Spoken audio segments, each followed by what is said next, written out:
الحمد للہ رب العالمین والصلاة والسلام علی سید الانبیاء والمرسلین۔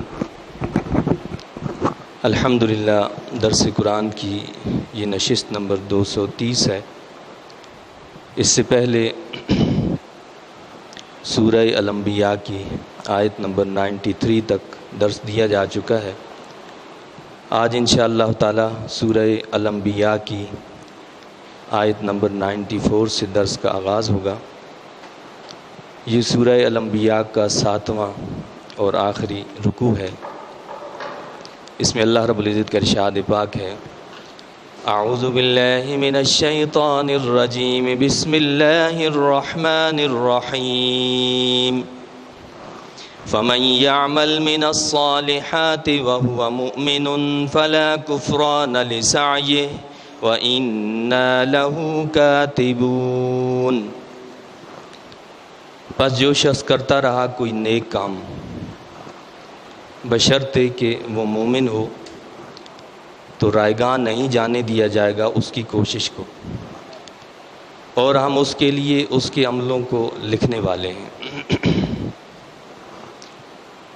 اس سے پہلے اللہ تعالیٰ نے کئی انبیاء کرام علیہم الصلاۃ والسلام کے کچھ حالات ہمارے سامنے رکھے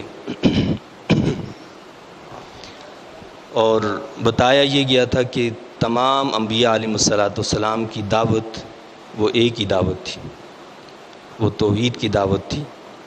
سب نے اللہ کی طرف بلایا اور اللہ کی عبادت کی ہی تعلیم دی۔ شریعتیں بے شک مختلف تھیں، لیکن بنیادی تعلیم، بنیادی عقائد سب کے ایک ہی تھے۔ یہ بعد میں آنے والے لوگ ہیں کہ جنہوں نے اللہ کے نبیوں کی تعلیمات کو بھلا ڈالا اور ان میں مختلف فرقے، مختلف گروہ، مختلف چیزیں بنا ڈالیں، تو اللہ نے فرمایا کہ سب نے ایک دن ہماری طرف لوٹنا ہے۔ تو جب ہماری طرف لوٹ کر آئیں گے تو اب یہاں یہ بتایا کہ پس جو شخص کرتا رہا کوئی نیک کام بشرطے کہ وہ مومن ہو، بس یہ شرط ہے۔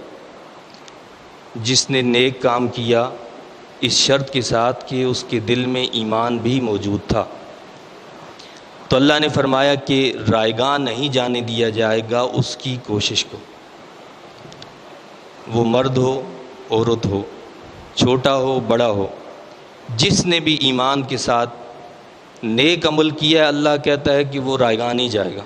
اس کی وہ کوشش، اس کی وہ جستجو، اس کی وہ تگ و دو، اس کی وہ محنت، جس کا صلہ شاید دنیا میں اس کو نہ ملا ہو اور وہ یہ سمجھتا ہو کہ شاید مجھے اس کا صلہ نہیں ملے گا، اللہ فرماتا ہے کہ اس کی کوئی بھی کوشش جو ہے وہ رائیگاں نہیں جائے گی۔ کیوں رائیگاں نہیں جائے گی؟ اور ہم اس کے لیے اس کے عملوں کو لکھنے والے ہیں۔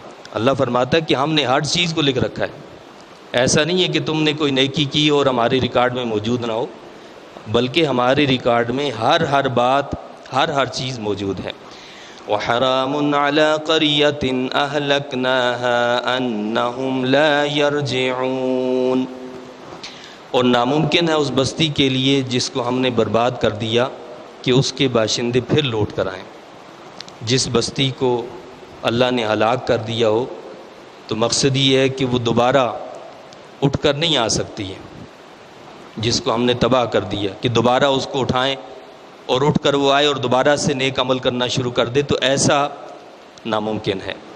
حَتَّى إِذَا فُتِحَتْ يَأْجُوجُ وَمَأْجُوجُ وَهُم مِّن كُلِّ حَدَبٍ يَنْسِلُونَ، یہاں تک کہ جب کھول دیے جائیں گے یاجوج اور ماجوج، اور وہ ہر بلندی سے بڑی تیزی کے ساتھ نیچے اترنے لگیں گے۔ یہ یاجوج ماجوج کا تذکرہ پہلے سورہ الکہف میں بھی گزر چکا ہے۔ یہاں پر بھی اللہ نے ان کا ذکر فرمایا ہے کہ یہ دو قومیں ہیں، یاجوج اور ماجوج دو قومیں ہیں کہ قیامت کی نشانیوں میں سے ایک نشانی یہ بھی ہے۔ ان کا ظہور کب ہوگا؟ جب سیدنا عیسیٰ علیہ الصلاۃ والسلام اس دنیا میں تشریف لے آئیں گے تو ان کے آنے کے بعد اس قوم کا ظہور ہوگا۔ اب یہ دونوں قومیں مل کر آئیں گی یا کیا ہوگا؟ اس کی تصریحات تو نہیں ملتی، یعنی دو الگ الگ قومیں یاجوج اور ماجوج، آیا ان کے درمیان لڑائی شروع ہو جائے گی یا کیا ہوگا؟ لیکن یہ پوری دنیا کے اندر فساد برپا کر دیں گے اور ساری دنیا میں جتنا بھی پانی ہے وہ سارا پی جائیں گے، ہر بلندی سے یہ نیچے کود پڑیں گے اور دنیا کے اندر ایک فساد مچ جائے گا۔ ان کی تعداد اتنی زیادہ ہے کہ 9 حصے یہ ہیں، یہ یاجوج اور ماجوج، یہ جو قومیں ہیں، اور ایک حصہ باقی سارے انسان ہیں۔ باقی سارے انسان اس کائنات کے اندر جتنے بھی موجود ہیں، ایک حصہ وہ ہیں اور 9 حصے جو ہیں یہ یاجوج ماجوج ہیں۔ تو فرمایا کہ یہاں تک کہ ان کو کھول دیا جائے اور وہ ہر بلندی سے بڑی تیزی کے ساتھ نیچے اترنے لگیں گے۔ تو یہ جب حضرت عیسیٰ علیہ السلام تشریف لائیں گے، یہ نکلیں گے اور عیسیٰ علیہ السلام اپنے ساتھیوں کو لے کر کوہ طور پر تشریف لے جائیں گے اللہ کے حکم سے، اور وہاں اللہ سے دعا کریں گے اور اللہ تعالیٰ آپ کی دعا کو قبول فرمائے گا، اور ان کے جو سر ہے اس کے اندر ایک کیڑا پیدا کر دیا جائے گا جس سے یہ سب ہلاک ہو جائیں گے، اور ساری زمین جو ہے ان کی لاشوں سے بھری پڑی ہوگی اور ہر طرف بدبو ہی بدبو ہوگی۔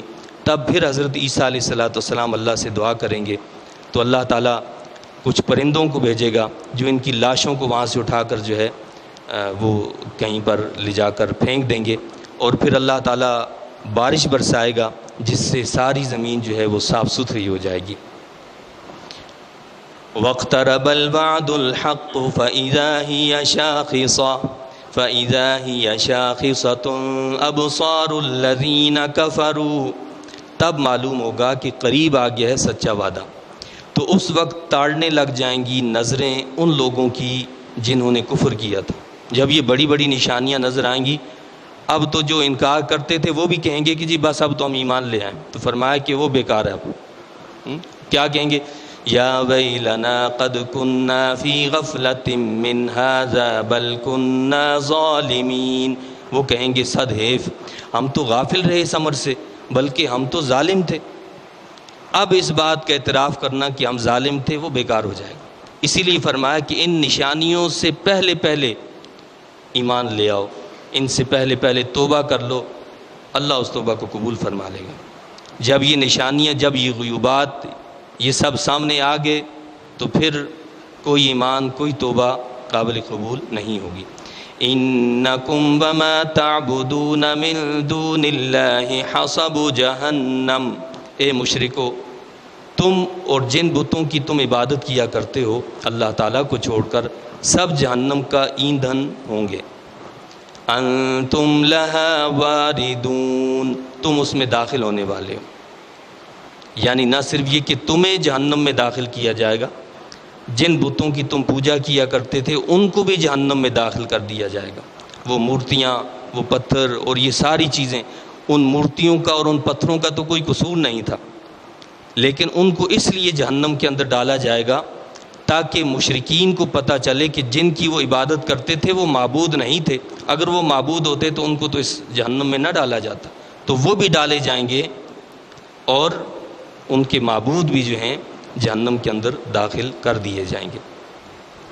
لَهُمْ فِيهَا زَفِيرٌ وَهُمْ فِيهَا لَا يَسْمَعُونَ، وہ جہنم میں شدت عذاب سے چیخیں گے اور وہ اس میں اور کچھ نہ سن سکیں گے، یعنی چیخ و پکار اتنی ہوگی جس میں کچھ سجائی نہیں دے گا کہ کیا ہو رہا ہے کیا نہیں ہو رہا۔ إِنَّ الَّذِينَ سَبَقَتْ لَهُم مِّنَّ الْحُسْنَى، بلا شبہ وہ لوگ جن کے لیے مقدر ہو چکی ہے ہماری طرف سے بھلائی، اولئک عنہا مبعدون، تو وہی اس جہنم سے دور رکھے جائیں گے۔ جن کے لیے بھلائی لکھ دی گئی ہے، جن کے مقدر میں بھلائی کر دی گئی ہے، جن کو بھلائی کی توفیق دے دی گئی ہے، بھلائی کی جس کو توفیق دی، اللہ کیا فرماتا ہے؟ اولئک عنہا مبعدون، ان کو ہم جہنم سے دور رکھیں گے۔ یہ اللہ کی مہربانی نہیں ہے کہ اس نے ہمیں رمضان کا عظیم مہینہ دیا، اس میں روزے رکھنے کی سعادت عطا فرمائی، اس میں اعتکاف کی عبادت کی توفیق دی، یہ سب اس کی توفیق ہے۔ کتنے گھرانے اتنے ایسے ہیں، کتنے لوگ ایسے ہیں جن کو کوئی پتہ نہیں ہے رمضان آیا چلا گیا، رمضان ہے کیا کیا نہیں ہے، کوئی اس سے سروکار ہی نہیں۔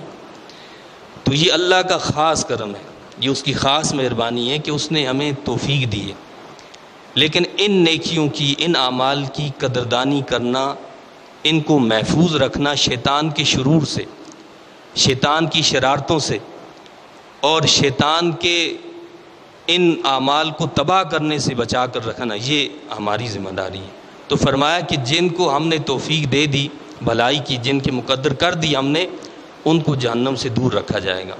کتنا دور رکھا جائے گا اس کی وضاحت بھی اللہ نے فرما دی۔ لا يسمعون حسیسها، وہ اس کی آہٹ بھی نہ سنیں گے۔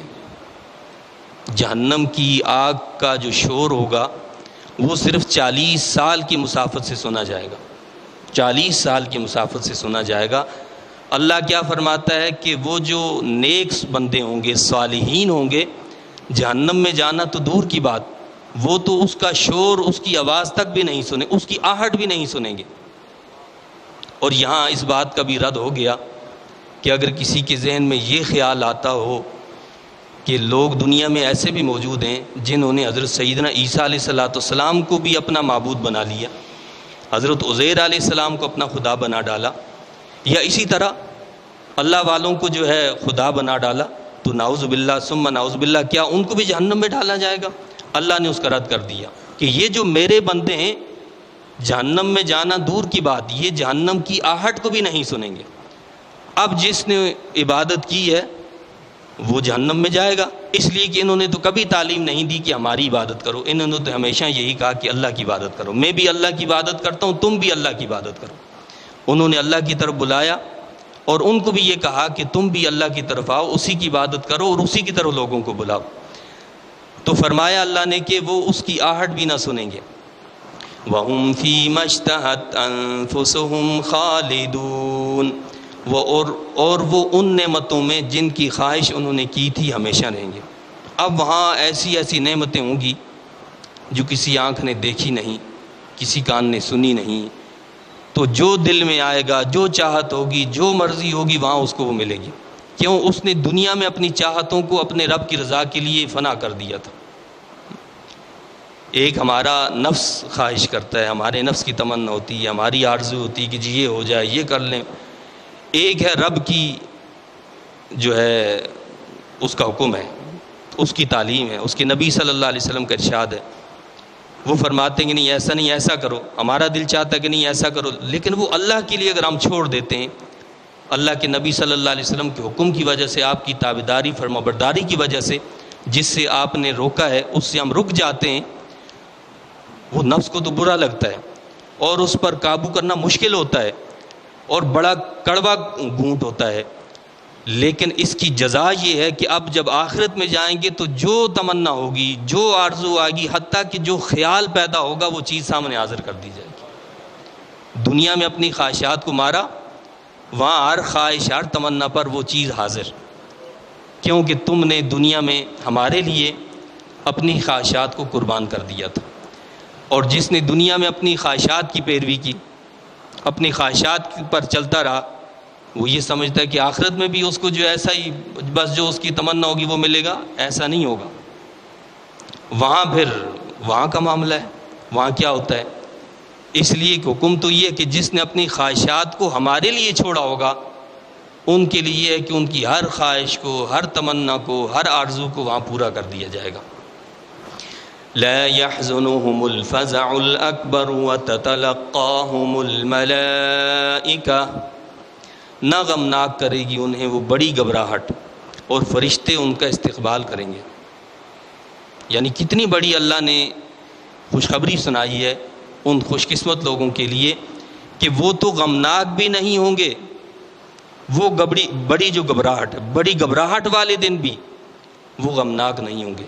جب ہر طرف افراتفری ہوگی، جب ہر طرف نفسا نفسی ہوگی، جب ماں باپ اپنی اولاد سے دور بھاگیں گے، اولاد ماں باپ سے دور بھاگے گی، بیوی شوہر سے اور شوہر بیوی سے بھاگے گا، ہر رشتہ کٹ جائے گا، ساری چیزیں منقطع ہو جائیں گی، سوائے اس کے کہ وہ جو ایمانی رشتہ ہے وہ وہاں بھی نہیں کٹے گا. الاخلاء یومئذ بعضهم لبعض عدو الا المتقین. گہرے دوست بھی جو ہوں گے ایک دوسرے کے دشمن ہوں گے اس دن. تو نے مجھے جو برائی پر لگایا, تو نے میرے ساتھ ایسا کر دی, ایک دوسرے کے دشمن ہوں گے. الا المتقین, سوائے متقین کے, جنہوں نے دنیا کے اندر تقوی کے ساتھ زندگی گزاری ہے, وہ وہاں بھی ایک دوسرے کے کام آئیں گے. وہ ایک دوسرے سے دور نہیں بھاگیں گے, وہ ایک دوسرے کو برا بھلا نہیں کہیں گے.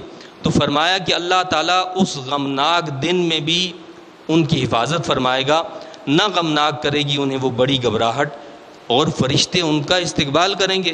فرشتے آ کر ان کا استقبال کریں گے, پروٹوکول دیں گے ان کو کہ تمہیں غم کی ضرورت نہیں ہے, ہم جو حاضر ہیں ہم تمہارے استقبال کے لیے آئے ہیں, مت ڈرو. بھائی دنیا میں ہم جو ہے کوئی سفر کرتے ہیں, کہیں جاتے ہیں, کتنا سامان رکھتے ہیں اپنے ساتھ, یہ بھی لے لو وہ بھی لے لو, یہ اس کی بھی ضرورت پڑ سکتی ہے, اس کی جس کی نہیں ضرورت پڑتی وہ بھی لے لیتے ہیں ہم, اور پھر ہم بے فکر ہو جاتے ہیں کہ جی ہمارے پاس تو ساری چیزیں موجود ہیں, لہذا کوئی مسئلہ نہیں ہے. یا ہمیں بھوک لگتی ہے, پیسہ ہمارے پاس موجود ہے, کھانے کی اشیاء موجود ہیں, تو بھوک لگی ہم کہتے ہیں کیا پریشانی ہے, کوئی مسئلہ نہیں, ابھی منگوا لیں گے, کھا لیں گے, پی لیں گے. کیوں کہ ہمارے پاس سامان مہیا ہوتا ہے, موجود ہوتا ہے, لہٰذا کوئی فکر نہیں ہوا کرتی کہ پریشانی کی بات نہیں ہے بھائی, مسئلہ حل ہو جائے گا. لیکن کبھی ہم نے یہ سوچا ہے کہ وہ جو آخرت کا دن ہے جس کو اللہ فرماتا ہے کہ الفزع الاکبر, بڑی گھبراہٹ کا دن, جس دن نفسا نفسی کا عالم ہوگا, جس کے بارے میں یہ آتا ہے کہ ایک دن 50,000 سال کے برابر ہوگا, اور جس میں 25,000 سال تو صرف کھڑے کھڑے اس گھبراہٹ میں گزر جائے گا کہ ہمیں یہی پتہ نہیں ہوگا کہ منزل کہاں ہے, جانا کس طرف ہے. 25,000 سال اسی طرح گزر جائیں گے کہ یہی پتہ نہیں ہوگا کہ جانا کہاں ہے. اور اس کے بعد آپس میں ساری مخلوق مشورہ کرے گی کہ کسی کو اپنا سفارشی بنائے, تب وہ نبیوں کے پاس جائیں گے.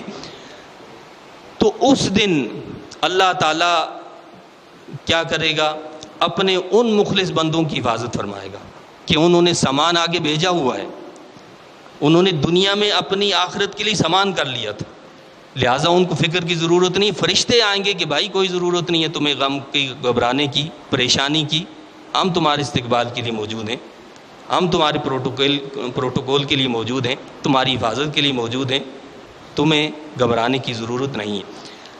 ھذا یومکم الذی کنتم توعدون. اب وہ فرشتے کیا کہیں گے انہیں بتائیں گے یہی وہ تمہارا دن ہے جس کا تم سے وعدہ کیا گیا تھا, یہ تو تمہارا دن ہے, تمہاری عزت افزائی کا, تمہارے مقام اور مرتبے کا, تمہاری گھبراہٹ کو دور کرنے کا, تمہاری پریشانیوں کو ختم کرنے کا یہ دن ہے. جو وعدے تم سے کیے تھے آج وہ پورے ہو کر رہیں گے تم سے. یوم نطوی السماء کطی السجل للکتب. یاد کرو جس دن ہم لپیٹ دیں گے آسمان کو جیسے لپیٹ دیے جاتے ہیں تومار میں کاغذات. اللہ فرماتا ہے اس کائنات کو ہم نے پیدا کیا ہے, اس کو پھیلایا ہم نے, یہ اتنا وسیع آسمان پھیلا ہوا ہے, جس طرح ہم نے اس کو پھیلایا ہے اسی طرح اس کو ہم لپیٹ دیں گے. کیسے لپیٹیں گے؟ جیسے ایک رجسٹر ہوتا ہے, اس رجسٹر کے اندر سب آپ کام لکھ دیں, سب چیزیں کر دیں, اس کے بعد اس کو لپیٹ دیتے ہیں, بند کر دیتے ہیں. ایک دن ایسا آنے والا ہے کہ یہ ساری کائنات کو اسی طرح لپیٹ دیا جائے گا, جیسے اس کو پھیلایا گیا تھا اسی طرح اس کو لپیٹ دیا جائے گا. کما بدأنا اول خلق نعید.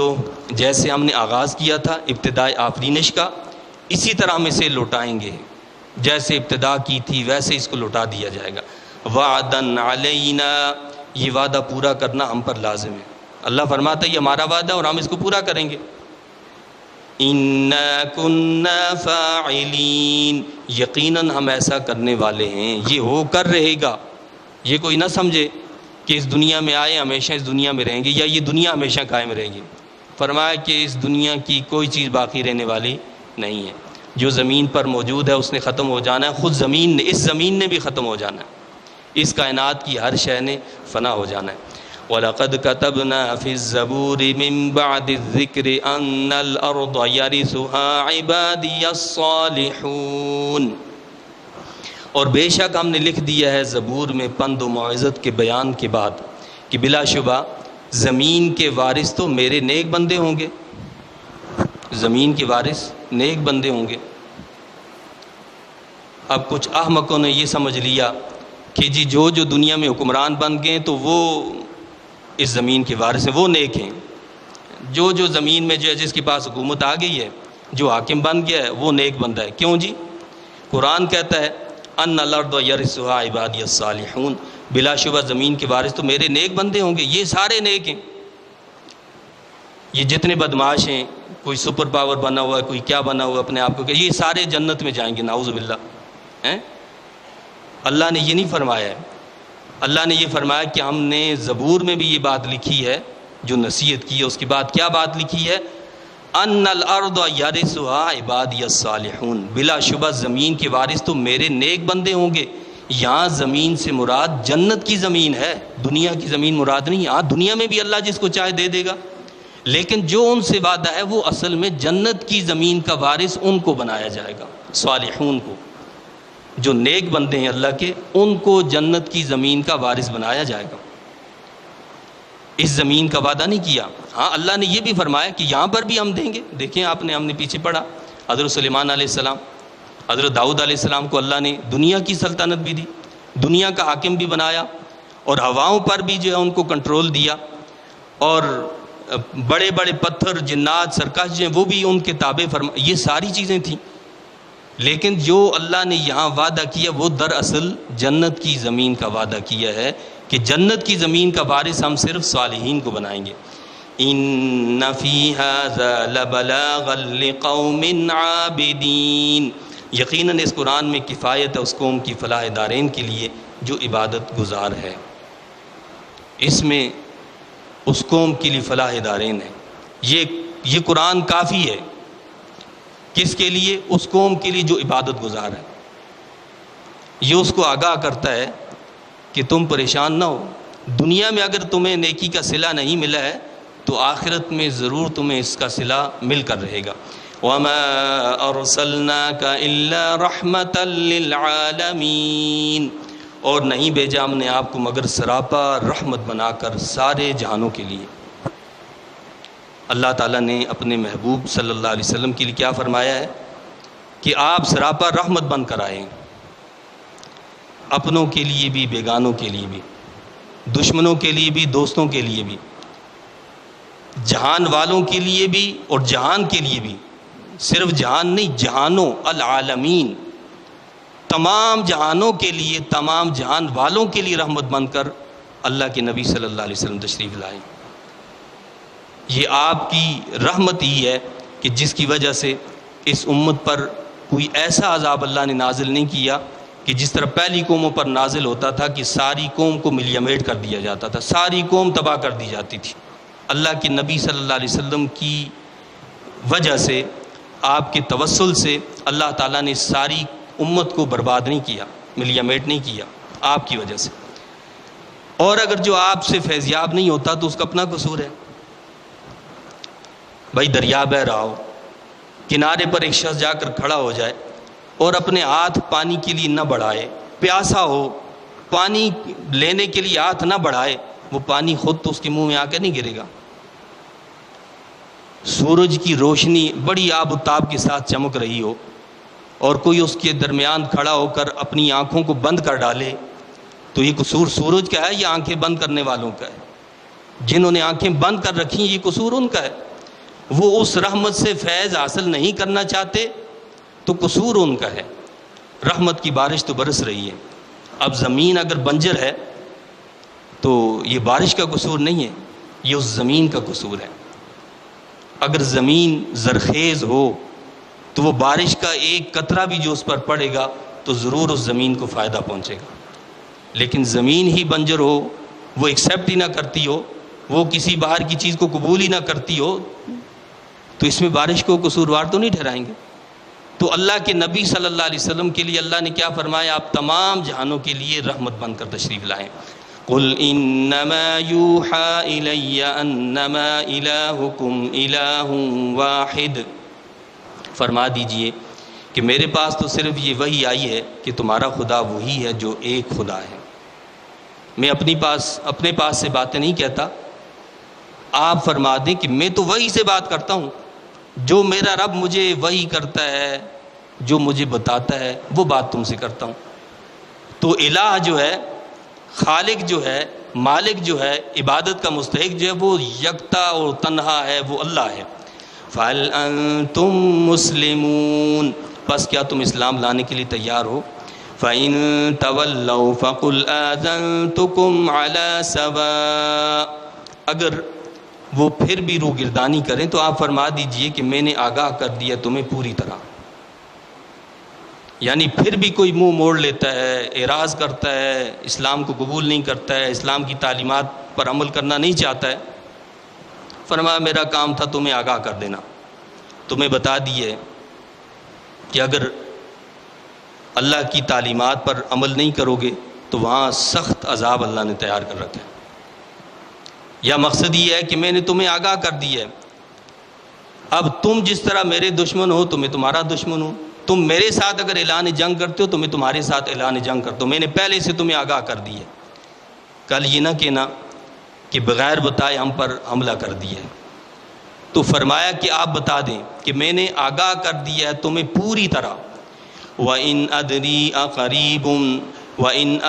أَقَرِيبٌ أَمْ بَعِيدٌ مَا تُوعَدُونَ، اور میں نہیں سمجھتا کہ قریب ہے یا بعید جس کا تم سے وعدہ کیا گیا ہے، مجھے نہیں معلوم، میں اپنی عقل سے، میں اپنے اندازے سے یہ بات نہیں کہہ سکتا کہ وہ جس عذاب کا تم سے وعدہ کیا گیا ہے وہ دور ہے یا قریب۔ ادری، ادراک کا مطلب ہوتا ہے عقل سے بتا دینا، اندازے سے بتا دینا، اپنے خیال سے بتا دینا، اپنے گمان سے بتا دینا۔ تو آپ نے کیا فرمایا کہ میں اپنے اندازے سے، اپنی عقل سے یہ باتیں نہیں بتا سکتا کہ وہ عذاب دور ہے یا قریب۔ یعنی مقصد کیا ہوا کہ اللہ کے بتانے سے، اللہ کی وحی سے یہ بات بتا سکتا ہوں کہ وہ عذاب کب آنے والا ہے۔ إِنَّهُ يَعْلَمُ الْجَهْرَ مِنَ الْقَوْلِ وَيَعْلَمُ مَا تَكْتُمُونَ، بے شک اللہ تعالیٰ جانتا ہے جو بات تم بلند آواز سے کہتے ہو، اور جانتا ہے جو تم اپنے دل میں چھپاتے ہو۔ بلند آواز سے کہو، دل میں کہو، اللہ ظاہر باطن سب چیز کو جانتا ہے۔ وَإِنْ أَدْرِي لَعَلَّهُ فِتْنَةٌ لَكُمْ وَمَتَاعٌ إِلَىٰ حِينٍ، اور میں کیا جانوں اس ڈھیل سے، شاید تمہارا امتحان لینا اور ایک وقت تک تمہیں لطف اندوز کرنا مطلوب ہو۔ یہ بڑی عام بات ہے، بعض مرتبہ انسان کے پاس بڑی راحتیں، عیاشیاں، عیش عشرت، مال دولت، ہر چیز فراوانی ہوتی ہے، اب وہ اس دھوکے میں ہوتا ہے کہ جی بس اللہ مجھ سے خوش ہے۔ فرمایا کہ آپ ان کو بتا دیں، کیا بتا دیں؟ میں کیا جانوں، یہ شاید ڈھیل ہو تمہارے لیے، شاید یہ تمہارا امتحان لینا ہے، اور اس کے لیے اللہ نے ایک وقت رکھ دیا ہے کہ تم اس وقت تک لطف اندوز ہو جاؤ، پھر تمہاری پکڑ ہوگی۔ یعنی یہ دنیا کی راحتیں، یہ دنیا کی آسائشیں، یہ آزمائشیں، یہ امتحان ہیں، تو سوچو کس طرف جا رہے ہو، کیا اللہ کی فرمانبرداری، اس کے رسول کی اطاعت کر رہے ہو یا کوئی دوسرا راستہ اختیار کیا ہو؟ اگر دوسرا راستہ اختیار کیا ہوا ہے اور پھر بھی یہ نعمتیں مل رہی ہیں، یہ آزمائش نہیں، یہ کھلا کھلا دنیا کے اندر اللہ کا عذاب ہے، یہ مال دولت نہیں ہے، یہ اللہ کا عذاب ہے۔ اگر ہمارا عمل اور کردار اللہ اور اس کے نبی صلی اللہ علیہ وسلم کی تعلیمات سے برعکس ہے، اس کے الٹ ہے، حکم کچھ ہے، ہم کرتے کچھ ہیں، وہ کچھ فرماتا ہے اور ہم کچھ کرتے ہیں، اور پھر بھی فراوانی ہے، سب کچھ ہے، تو کیا ہے؟ فرمایا کہ یہ اس کو مت سمجھو کہ یہ تم پر اللہ کی کوئی رحمت ہے، یہ تو عذاب ہے، یہ عذاب کی نشانی ہے، کھلی نشانی ہے اللہ کے عذاب کی۔ اس سے توبہ کرنی چاہیے، معافی مانگنی چاہیے، استغفار کرنا چاہیے۔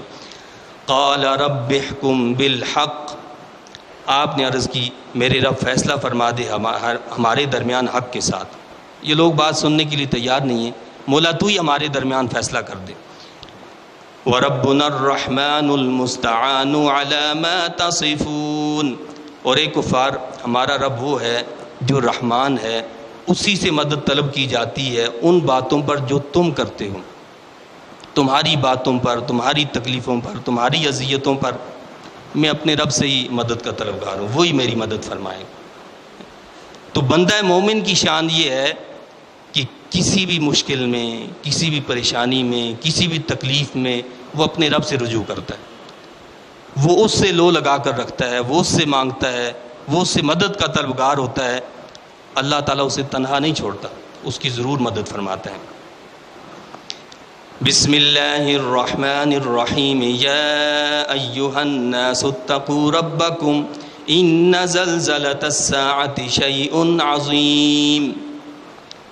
یہ سورہ الحج ہے، یہ مدینہ طیبہ میں اس کا نزول ہوا، اس میں 78 آیات اور 10 رکوع ہیں۔ اس سورت کی ابتدائی اللہ تعالیٰ نے اس بات سے فرمائی ہے، اے لوگو ڈرو اپنے پروردگار کی ناراضگی سے، اپنے رب کی ناراضگی سے ڈرو، اتقوا ربکم۔ کیوں؟ بے شک قیامت کا زلزلہ بڑی سخت چیز ہے، قیامت کا زلزلہ بڑی سخت چیز ہے۔ کتنی سخت چیز ہے؟ یوم ترونها تذہل کل مرضعۃ عما ارضعت وتضع کل ذات حمل حملها وترى الناس سکارى وما هم بسکارى ولكن عذاب اللہ شدید۔ جس روز تم اس کی ہولناکیوں کو دیکھو گے تو غافل ہو جائے گی ہر دودھ پلانے والی ماں اس لخت جگر سے جس کو اس نے دودھ پلایا، اور گرا دے گی ہر حاملہ اپنے حمل کو، اور تجھے نظر آئیں گے لوگ جیسے وہ نشے میں مست ہوں، حالانکہ وہ نشے میں مست نہیں ہوں گے، بلکہ عذاب الہی بڑا سخت ہوگا۔ یہ بالکل یعنی قیامت کے برپا ہونے کی ابتدائی سٹیج کے بارے میں، یعنی وہ جو حدیث شریف میں آیا کہ پہلا جب سور پھونکا جائے گا تو ہر طرف زلزلہ برپا ہو جائے گا، اور اس ساری زمین کا حال یہ ہوگا کہ جیسے سمندر کے اندر کشتی چل رہی ہو، جس طرح کشتی کا حال ہوتا ہے نا کہ دائیں بائیں وہ جا رہی ہوتی ہے، تو اس طرح زمین کا حال ہوگا، ہر طرف گھبراہٹ کا عالم۔ ذرا سا زلزلہ آ جاتا ہے کہ جی وہ 7.6 زلزلہ آ گیا تو کیا حال ہو جاتا ہے، شمالی علاقہ جات میں آیا تو کیا حال ہوا۔ جب ہم اس کو برداشت نہیں کر سکتے تو وہ قیامت کا جو زلزلہ ہوگا وہ کیسا ہوگا؟ تو فرمایا کہ وہ عالم ایسا ہوگا کہ اگر کوئی حاملہ ہوگی تو وہ حمل گرا دے گی، اس خوف سے، اس گھبراہٹ سے، اور سب نفسا نفسی کا عالم ہر طرف ہو جائے گا۔ سب لوگ ایسے لگیں گے جیسے یہ مدہوش نشے میں ہیں، لیکن فرمایا کہ نشے میں کوئی نہیں ہوگا، وہ گھبراہٹ ایسی ہوگی، وہ عذاب ایسا ہوگا کہ جس کو دیکھ کر سب کی حالت ہو جائے گی۔ اللہ اس سے ہماری حفاظت فرمائے۔ وَمِنَ النَّاسِ مَن يُجَادِلُ فِي اللَّهِ بِغَيْرِ عِلْمٍ وَيَتَّبِعُ كُلَّ شَيْطَانٍ مَرِيدٍ۔ وہ اس کی ہیبت سے حواس باختہ ہوں گے، اور بعض ایسے لوگ ہیں جو جھگڑتے ہیں اللہ تعالیٰ کے بارے میں علم کے بغیر، اور پیروی کرتے ہیں ہر سرکش شیطان کی۔ کتب علیہ انہ من تولاہ فانہ یضلہ ویہدیہ الی عذاب السعیر۔ جس کے مقدر میں لکھا جا چکا ہے کہ جو اس کو دوست بنائے گا تو وہ اسے گمراہ کر کے رہے گا، اور راہ دکھائے گا اسے بھڑکتی ہوئی آگ کے عذاب کی طرف۔ یعنی یہ جو شیطان سرکش ہے، جو لوگ اس شیطان سرکش کی پیروی کرتے ہیں، جو اس کو اپنا دوست بنا لیتے ہیں، ان کے لیے فرمایا کہ جو شیطان کو اپنا دوست بناتا ہے اور جو بری صحبت کو اپنا دوست بنا لیتا ہے، تو شیطان کا کام کیا ہے کہ وہ اسے گمراہ کر کے رہے گا اور راہ دکھائے گا اسے بھڑکتی ہوئی آگ کے عذاب کی طرف۔ اس شیطان نے اس کو بھڑکتی ہوئی آگ میں جا کر پہنچانا ہے۔ تو لہٰذا صرف شیطان سے نہیں بچنا، شیطانی لوگوں سے بھی بچنا ہے، شیطانی میڈیا سے بھی بچنا ہے، شیطانی لٹریچر سے بھی بچنا ہے، شیطانی ہر طرح کی شے سے اپنے آپ کو بچانا ہے۔ اگر ان چیزوں سے نہ بچایا تو وہ شیطان کے سارے چیلے ہیں، وہ شیطان کا نیٹ ورک ہے، وہ شیطان کا جو جال ہے اس میں ہمیں بند کر دیتا ہے، اور جو شیطان کی جال میں بند ہو جاتا ہے وہ اس کو اٹھا کر جہنم میں پہنچا دیتا ہے۔ تو اللہ نے ہمیں آگاہ کیا، بتایا ہے کہ یہ سیدھا سیدھا تمہیں بھڑکتی آگ کے عذاب کی طرف لے کر جائے گا۔ تو یہ اللہ تعالیٰ نے یہاں پر ہمیں آگاہ کیا ہے، ہمیں اپنے دشمن کو دشمن سمجھنا چاہیے، اور اس دشمن کی چالوں کو بھی سمجھنا چاہیے، اور اس سے حفاظت کا اہتمام بھی کرنا چاہیے۔ گو کہ ہمارا دشمن بڑا طاقتور ہے، لیکن اللہ نے فرمایا ہے کہ جس دشمن کا مقابلہ تم نہیں کر سکتے، کیا میں بھی اس کا مقابلہ نہیں کر سکتا؟ اللہ تو مقابلہ کر سکتے نا بھائی۔ تو فرمایا کہ تمہیں پتہ ہے کہ تم اپنے دشمن کا مقابلہ نہیں کر سکتے، تو تم میری پناہ میں آ جاؤ، میری پناہ طلب کر لو۔ میری پناہ طلب کرو گے تو میں تمہیں ایسے واپس نہیں کر دوں گا، تمہیں اکیلا نہیں چھوڑ دوں گا، تمہیں تنہا نہیں چھوڑوں گا، بلکہ تمہیں پناہ دے دوں گا۔ کیونکہ شیطان نے بھی جب یہ کہا تھا کہ میں اس سارے لوگوں کو، اس آدم کی اولاد کو جو ہے گمراہ کروں گا، تو اللہ نے بھی فرمایا تھا کہ جو میرا بندہ ہوگا وہ میرے پاس آئے گا، اس پر تیرا قابو نہیں چل سکے گا، اور جو تیری اتباع کرنے والا ہوگا تو تیرے ساتھ اس کو بھی ہم جہنم میں ڈالیں گے۔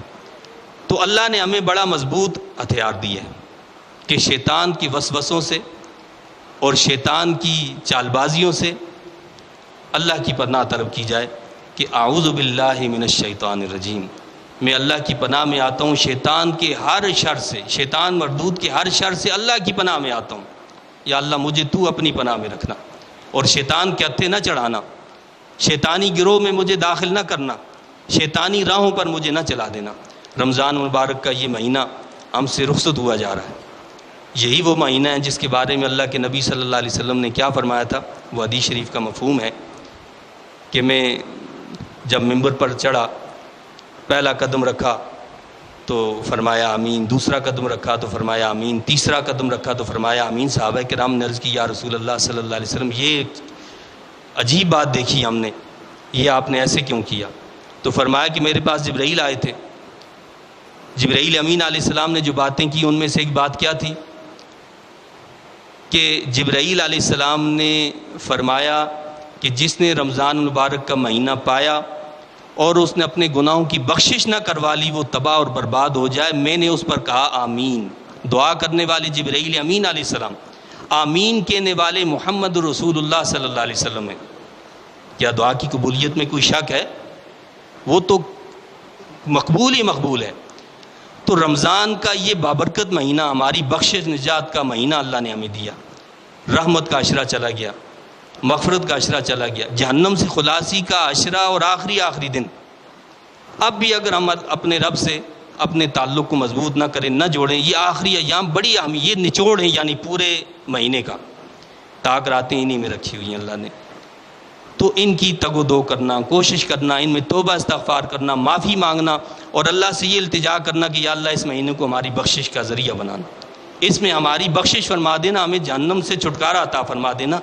یہ ہمیں کریں گے، اللہ سے مانگیں گے، توبہ کریں گے، استغفار کریں گے، اور پھر جو ہم نے عبادت بھی کی تو ہماری تو عبادت بھی ایسے ہی ہے، ہماری عبادت بھی ایسی ہے کہ اس پر توبہ کی ضرورت ہے، اس پر استغفار کی ضرورت ہے۔ تو اللہ سے یہ دعا مانگیں یا اللہ ہم نے تو حق ادا ہی نہیں کیا۔ اللہ کے نبی صلی اللہ علیہ وسلم جب یہ فرمائیں کہ تیری حق عبادت کا حق ادا نہیں کر سکے، تو پھر اور کون رہ گیا کہ جو یہ کہے کہ میں نے تیری عبادت کا حق ادا کر دیا؟ تو اس کی عبادت کا حق تو ادا کر ہی نہیں سکتے ہیں۔ تو لہٰذا ہمیں اپنی عبادتوں پر بھی توبہ کرنے کی ضرورت ہے، اپنی عبادتوں پر بھی استغفار کی ضرورت ہے۔ اللہ تعالیٰ مجھے، آپ کو، ہم سب کو جہنم سے محفوظ رکھے، جہنم کی آگ سے بچائے، اس ماہ مقدس کو ہماری بخشش کا اور نجات کا ذریعہ بنائے۔ آمین۔ وآخر دعوانا وان الحمد للہ رب العالمین۔